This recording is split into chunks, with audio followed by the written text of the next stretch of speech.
Desde el Centro de Noticias de Caracol Televisión en Bogotá, esto es Noticias Caracol Edición Central, con Vanessa de la Torre y Jorge Alfredo Vargas. Muy buenas noches. Colombia está en medio de una verdadera tormenta política. De nada han valido estos primeros días de supuesta reflexión y recogimiento que dan el inicio de la Semana Santa, porque las pullas políticas están a la orden del día. Un enfrentamiento sin precedentes vive el país por cuenta del proceso de paz que el gobierno y las FARC adelantan en La Habana, Cuba. En las últimas horas, el gobierno, 3 expresidentes y 2 ministros armaron un tinglado político con pullas y señalamientos de todos los calibres y tonos. Los exmandatarios Álvaro Uribe y Andrés Pastrana arremetieron contra los escuderos del presidente Santos en una pelea que apenas comienza. Como las declaraciones son enredadas y vienen desde varios rincones, quisimos presentárselas de una manera más explícita. Marcela Ulloa nos cuenta la historia. Vanessa, muy buena noche. Lo que ha pasado es lo siguiente. En las últimas 24 horas se armó una pelea sin precedentes.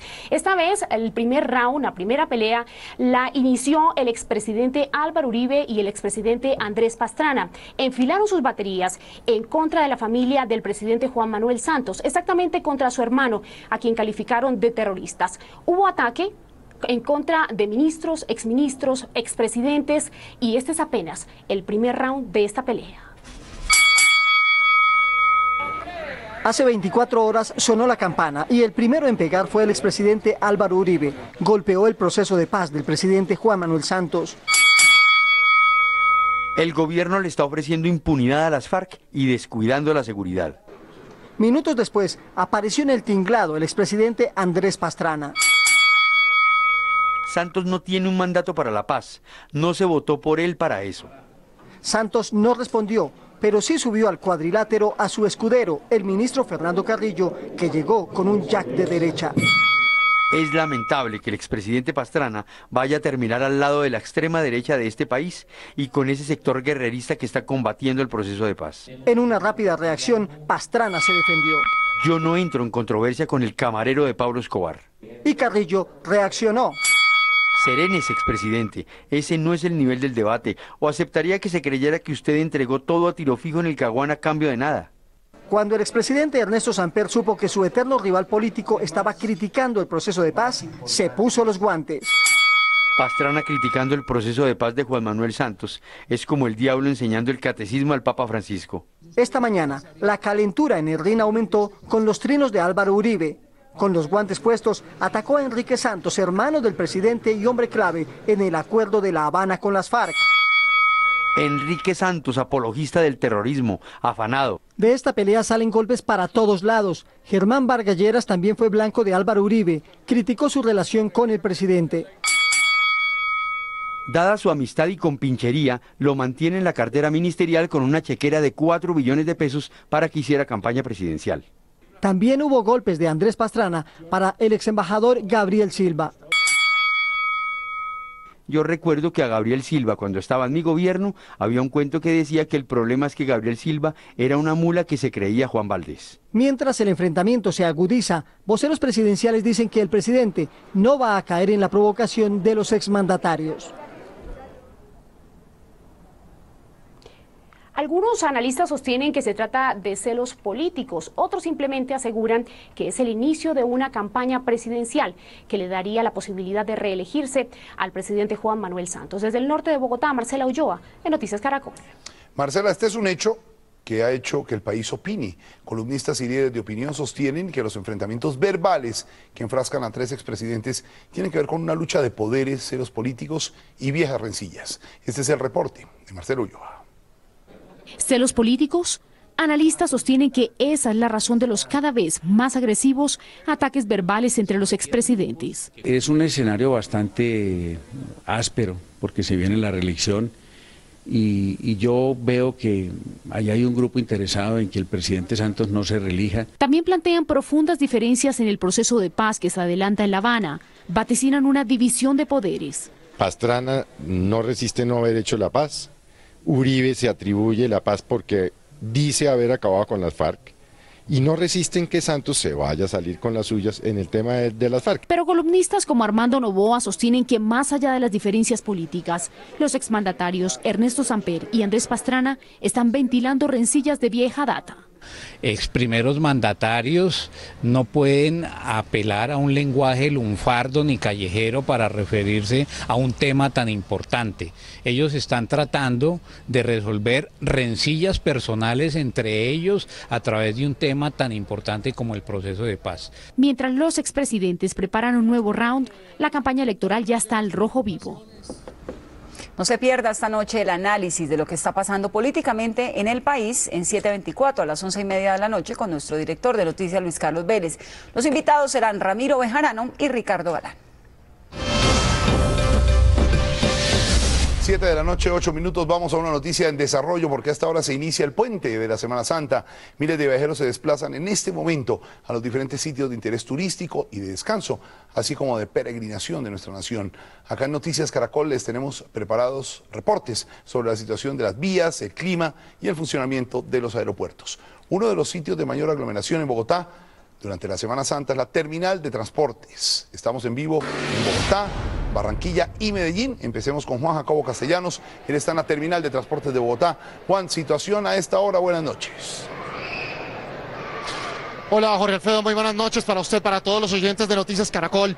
Cada vez llega más gente aquí a la terminal de transporte ubicada en el barrio Salitre, en el occidente de la capital colombiana. Se espera que unas 45.000 personas, 46.000, salgan hacia diferentes zonas de Colombia a través de esta terminal y lo hagan esta noche y esta madrugada. Nos confirma la gente de la terminal que a esta hora hay tiquetes para todos los sitios de Colombia, pero ya comienzan a verse filas, para lugares como los departamentos de Huila, de Tolima, del Valle del Cauca y el eje cafetero, para donde están partiendo buses adicionales. Nos ha confirmado la policía de carreteras que a esta hora, 7 de la noche, 8 minutos, hay normalidad en la red vial nacional.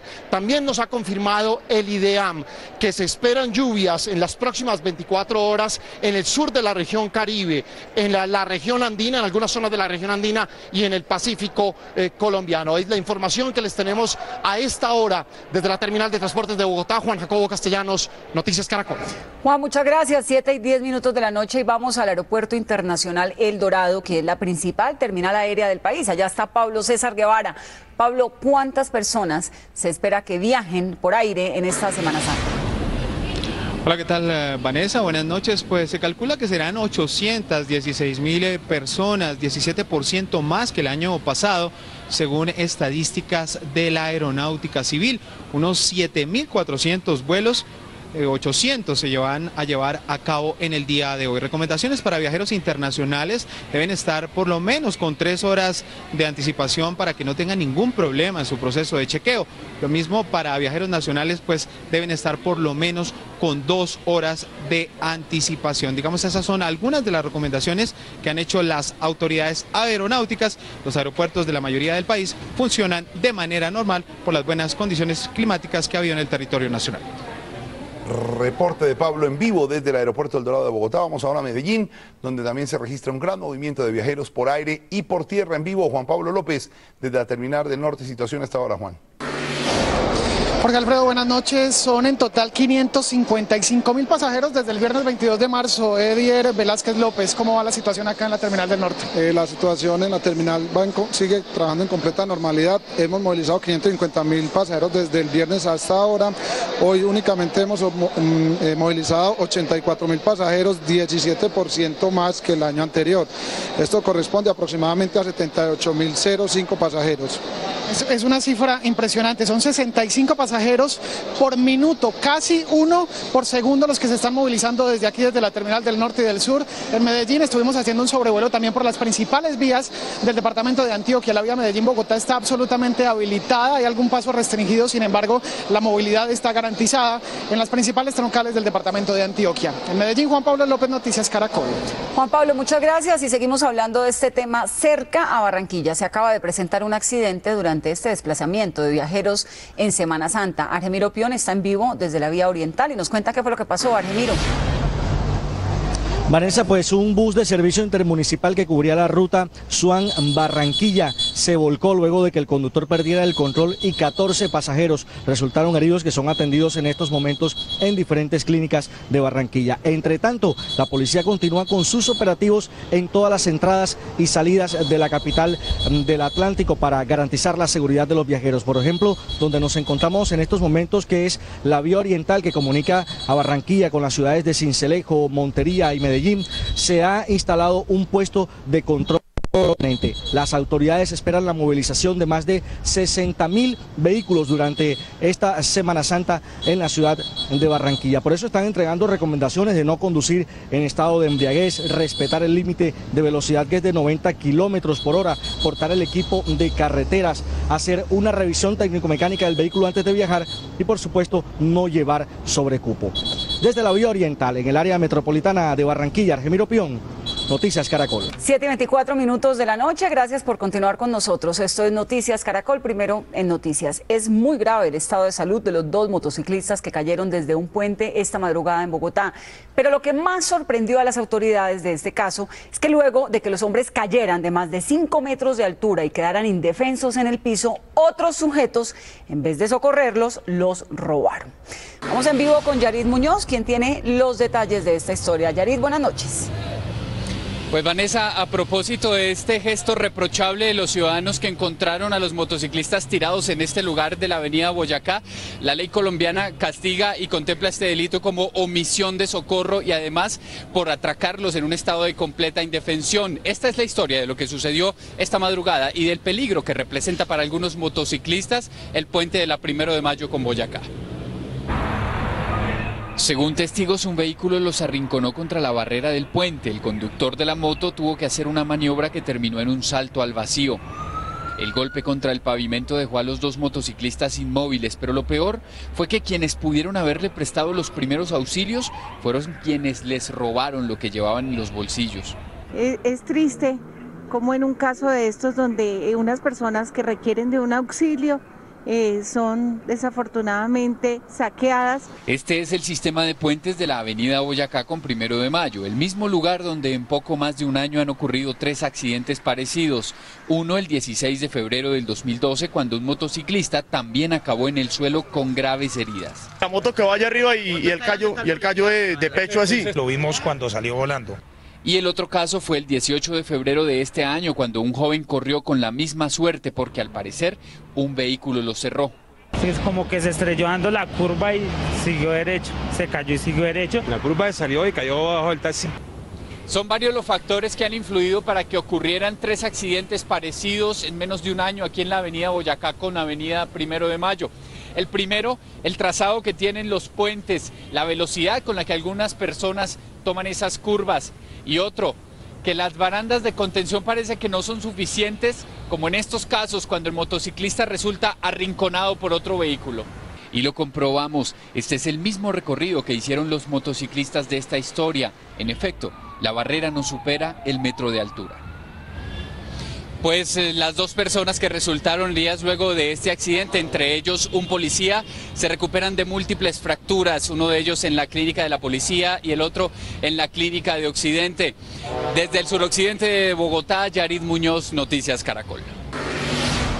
Y esta imagen muestra a la ex rectora de la Universidad Autónoma del Caribe, Silvia Guete, cuando es trasladada a una cárcel en Bogotá, al Buen Pastor de Barranquilla. La mujer permanecía en la clínica La Asunción de esa ciudad, a donde fue llevada por un supuesto problema coronario. En un comunicado, el Instituto Nacional Penitenciario INPEC reveló que la decisión fue tomada luego de que médicos de medicina legal le practicaran exámenes en los que se concluyó que la señora Silvia Guete no cumple criterios para estado grave por enfermedad.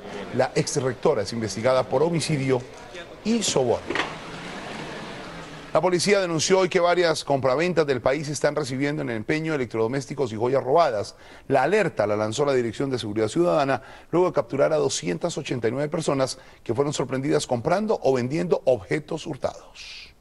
Más de 50 agentes encubiertos llegaron hasta las casas de empeño señaladas de ser los principales centros de venta y compra de objetos robados en Bogotá. Acá recibe un televisor LED de 32. Lo atendió la administradora del sitio. Sí, le tiene la factura. ¿En cuánto necesitaba? Hay 300. Pues yo le haría el pago por ahí para 250 y traería la fotocopia de la cédula y lleno acá papel. Una factura para un caso que venga la policía, le tenemos una factura del televisor. En la ofensiva fueron detenidas 289 personas.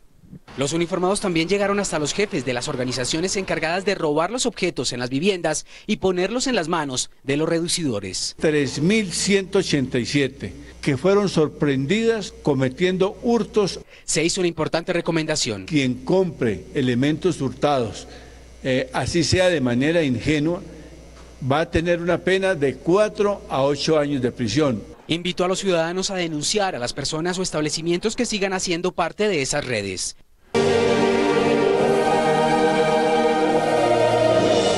7:40 de la noche, gracias por seguir con nosotros. Miles de fieles católicos asisten a las celebraciones de Semana Santa en el país y Noticias Caracol los acompaña en los sitios de peregrinación. Estamos en vivo desde los departamentos de Bolívar, Valle y Cauca y vamos a empezar por Mompox, en donde los miércoles santos se realiza la tradicional serenata a los difuntos. Ronald Avellaneda nos cuenta en qué consiste este acto. Ronald. Vanessa, en este año podemos decir que ha tenido una connotación muy especial, mucha presencia de turistas y de feligreses. Hay que decir que tiene un significado muy importante. Don Víctor Serrano Gómez es uno de los historiadores del pueblo de Mompox. ¿Cuál es el origen de esta serenata que se le lleva a los difuntos aquí en el pueblo? En primera instancia, los músicos supértites querían agasajar y recordar a sus músicos y colegas difuntos.